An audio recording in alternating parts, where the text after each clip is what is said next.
Sometimes dumb action is better than overthinking. Um, it's so easy to overindulge in thinking.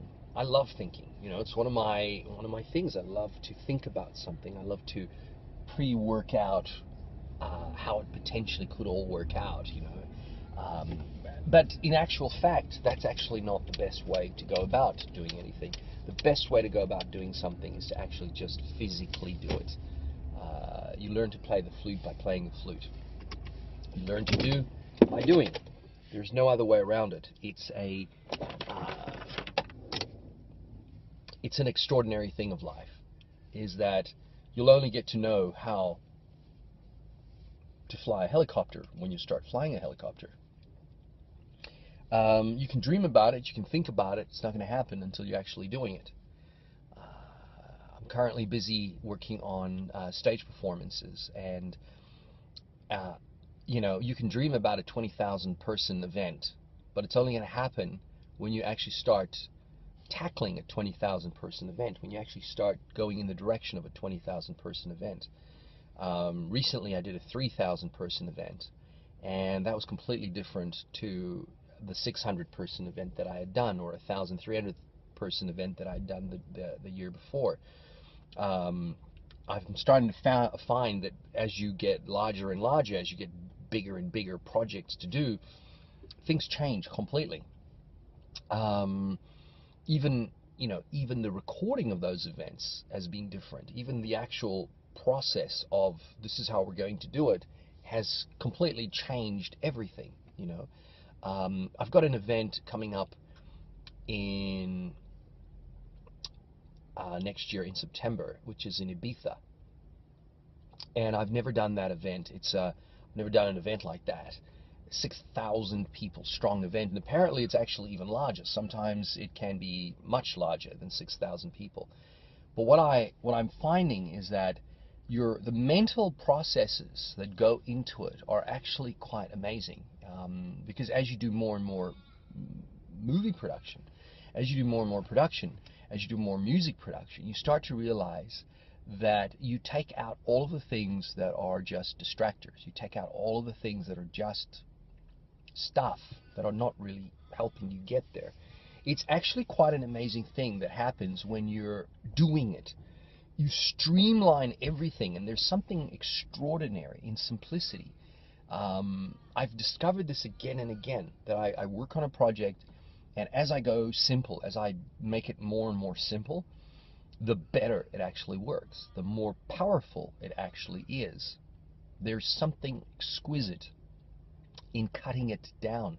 Once you're doing it, you start cutting it down. I think that was Bruce Lee who said it. Most of life is in taking out all of the distractions. It's trimming it to what's really required, to what's really needed. That is what you need to do.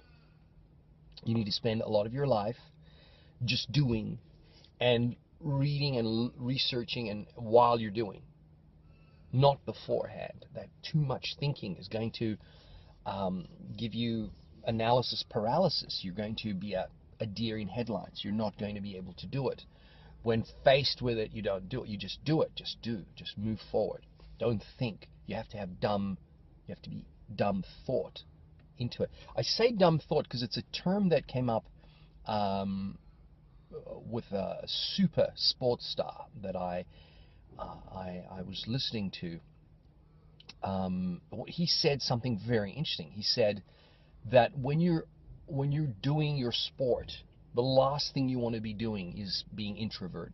You don't want to be introspecting. You don't want to be an introvert, going into yourself, being about yourself, but you don't want to introspect too much. You don't want to be thinking about your childhood or your life. All you need dumb thought. You need just dumb pushing through.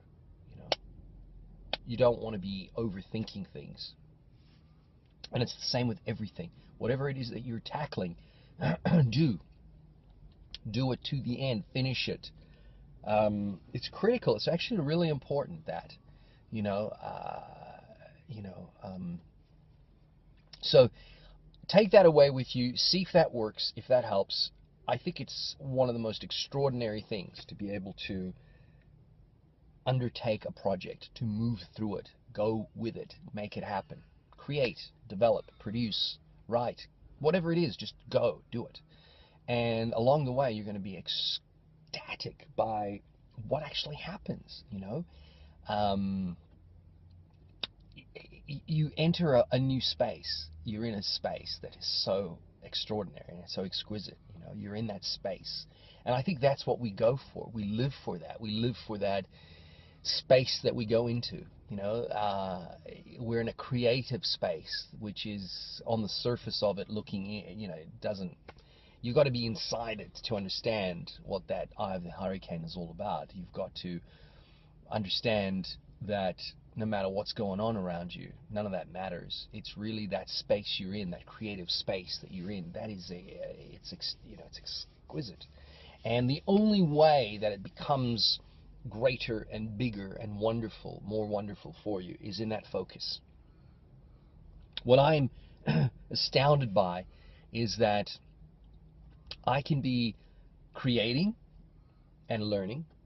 I can be writing and producing music and still learning music, like physically learning it, learning glissando and you know, pitch bend, and there's so many things that you're always learning, you know, and you can be creating it, you can be physically making it, you're producing, you're getting it out there, you're recording albums, you're making films, you know, you're on iTunes, you're being shown and screened at world fests, and it's happening, and you're learning at the same time, you're learning these new techniques and these new processes, and it's coming in, and you're siding with mentors, and you've got old people teaching you things, and you know, you're watching videos online, you're reading, you know, you're seeing how it's done, you're using training wheels for stuff, and you're making it, you know, you're still doing it. And I'm astounded how the two sort of kind of meet, and eventually they aspire up towards this thing that you're at. You arrive in this area where you go, wow, all of that learning while I was doing the learning, while I was making it happen, has now come full circle, and I'm there at that pinnacle of doing, you know. And I find this especially with the sales process, and it's an area a lot of people don't want to speak about, but I find this with selling and marketing. You know, just sell, go out and market, speak to people, get sponsors involved, get people, you know, make calls. Doesn't matter what call, it actually doesn't matter. You know, I remember, oh, let's sit and pre-work out which leads, and you know, maybe these people will be interested. None of that stuff matters. Just do it. You know, it's a Nike philosophy. Just do. Just go with it. Don't stop to think. Don't analyze. Well, maybe this guy's going to be interested or not. One of my biggest sponsors recently came on board, and he had nothing to do with the event that he was sponsoring. Like nothing. Yeah, there was some little connection. He kind of saw it as, you know, if people attend that event, those are the type of people that might use my service or what. But you know, and he was like one of the biggest sponsors, and he didn't sponsor once, he sponsored it twice, and he's currently sponsoring again. So and a whole new project, new film, new everything, you know, it just makes it's amazing, you know. Just call, don't think too much, just make the call. Just call, speak to the person, doesn't matter who that person is, give a person a call. You know, I see something in a newspaper or a magazine or online or business, just call. See where it goes. Sometimes we think we're wasting our time, you know, because it's not on topic. It's not going with the flow where you're going. Guess what? It doesn't matter. Doesn't just call, because you're going to find you learn something from there that you were supposed to learn, and that person will introduce you to this person and this information, and you log it, and later it's all connects because you realize that phone number is that person, and then that person actually does this, and this person is involved with marketing, and it's amazing. You know, and this person who's involved with marketing actually knows the people in Ibiza who do these events, and the person who does the events is actually in Indonesia, who you know very well because his friend is your friend, and suddenly you're making music in Ibiza to 6,500 people, and you think to yourself, I am an imposter in this industry. I I am not like some of these guys. I watched a guy this morning, and he was playing. You know, I was looking at his glissando technique. Now, I play glissando. I didn't think I was that good at all. In fact, I'm terrible at it. And I'm watching this guy, and he's really, really smooth. You know, up and down the fretboard constantly. Boom, boom, boom. He's doing this beautifully. And I'm thinking, wow, all my years at university learning economics and social anthropology and legal studies and all of this stuff, you know, and it's taken me away from the creative zone, from where I should have been. Um, I spent 6 sessions learning glissando and moving up and down and getting my fingers really smooth and slow, and then connecting the notes, and then, you know, hopping to the next note but sliding across. And I started to realize that I'm actually sounding not bad. You know, I'm not at that guy's level, but wow, you know, it doesn't. You can do it. You can do it. Just do it. Just do it. So I don't know if any of this helps. I guess the theme of this one was really, you know, engage in the process of just doing. Engage in what's in front of you. You know, I did something yesterday which was a sin, a bad thing. You know, I came across a contact for a company in China that does co-productions. And what did I do? I went, oh, I'll call him tomorrow. That's a sin. Don't call him tomorrow. Call him now. So that was a bad thing. I shouldn't have done that. And in hindsight, I will never do that again. If I see a contact, it's still on my computer. I'm still, you know, I'm still going to call him today. But I should have done it yesterday. But it was late already. I was still in the studio. I was working. It was awesome. I was like, oh, I'm so tired. I haven't eaten. I've got to go for dinner. You know, I've got a friend that's just come over from overseas. They're staying. They're waiting for me. She's just come back from New Zealand. Let me go and quickly say hello. And that got in the way of me making that call. To be honest with you, it could have opened another window to another company, another phone call, another. And before I knew it, I was in the studio until midnight. So I try not to do that. But that's just a justification. At the end of the day, that's just me justifying to myself why I shouldn't, right? But I should.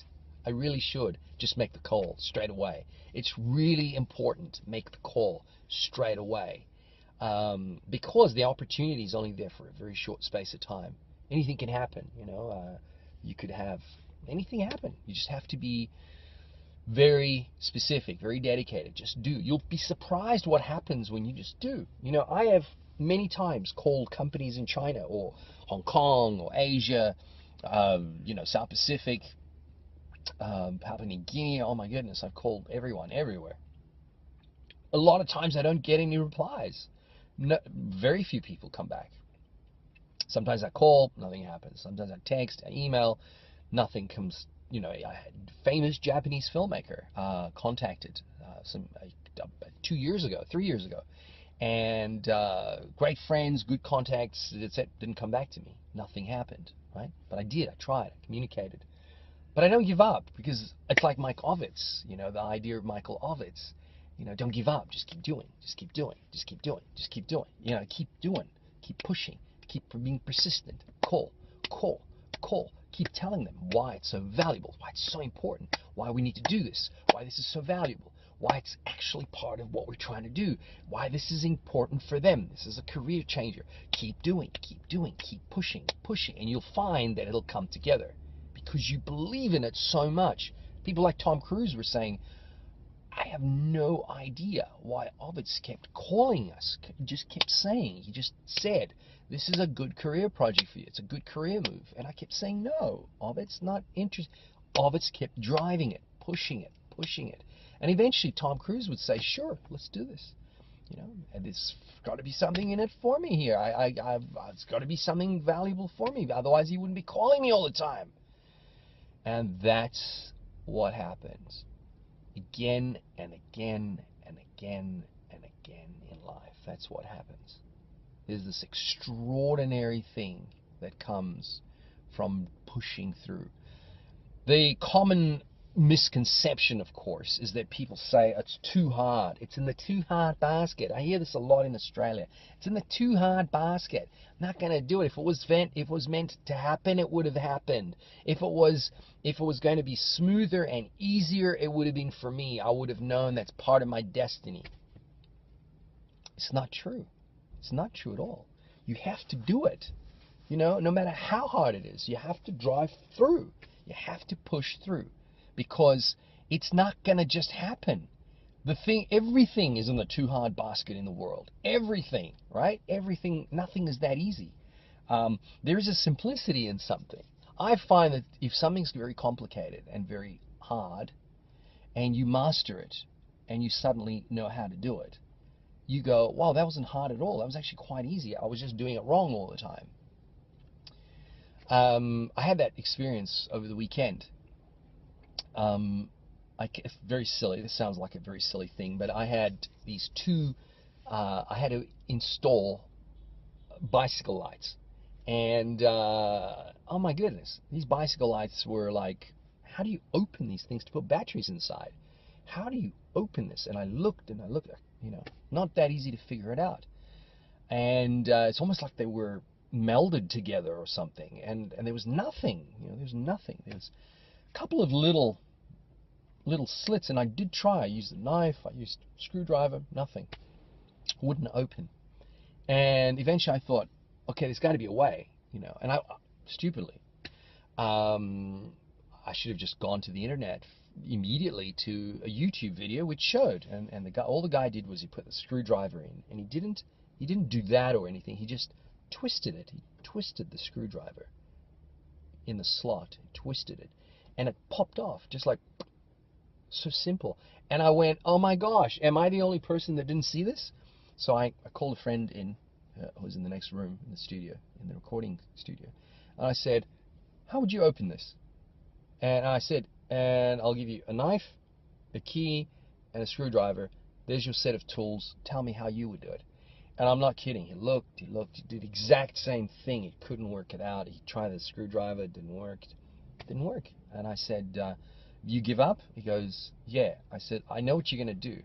The minute I show you, you're going to say, oh, I could have done that. Oh, I could have done that. Was easy. I just didn't think to do that, but I could have done that. Right. But Columbus's egg, right? You know, how do you get an egg to stand? And nobody could do it. And then Columbus just did a little tap, cracked a little bit of it, and he had it sitting there upright, and people would turn around and say, oh, I could have done that. If you had said I could just crack it, I would have done that. Well, you know, it's so much easier when you know. So I gave him the screwdriver. So he tried, he couldn't open it, and eventually I just went, boop, I did a little twist, it popped off, and he went, oh, I could have done that. He said it, the exact words that he knew he shouldn't be saying, because I was going to call him out on those words, and he said it. He said it. Just shows you. People battle because they're not doing it right. One of my best friends, very successful real estate developer, always says to me, he goes, how many hours are you working? And I'm like, oh, probably about 12, 14, 16 hours a day. He goes, well, you're doing it wrong. You're doing it wrong. You shouldn't be working those hours. Whatever you're doing, you're not doing it right. Those are his words all the time. You're not doing it right. And he's right. He is right. When you're doing it right, there is balance in your life. Things work.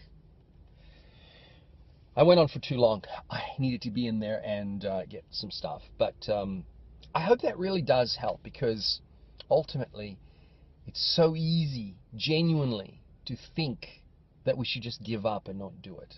When in actual fact, we're doing it wrong. We need to do it right. When you're doing it right, you'll see what happens. It's just amazing. It kind of works. I'm doing glissando, right? And I'm not doing it right. I know I'm not doing it right. And I look it up and I see this guy do it. Close-ups on the fretboard, on the neck of the guitar. And I see the way he's doing it, and I really study what he's doing. 6 attempts later, I've got almost the same smoothness on that fretboard as he had. Obviously not at that level, but learn from a master and you will get it quicker, much quicker. Somebody compared one mentor to 500 great books. One mentor to 500 great books. And I think he's right. I really believe that, because you can glean from books. But you have somebody who's doing it, who can really do it. It's like it goes beyond the page, goes beyond the words. It's almost like you pick up a magnetism, an energy, you pick up a brain wiring. Okay. You pick up a brain wiring.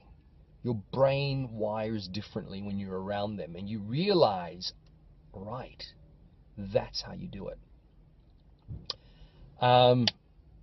More on this later.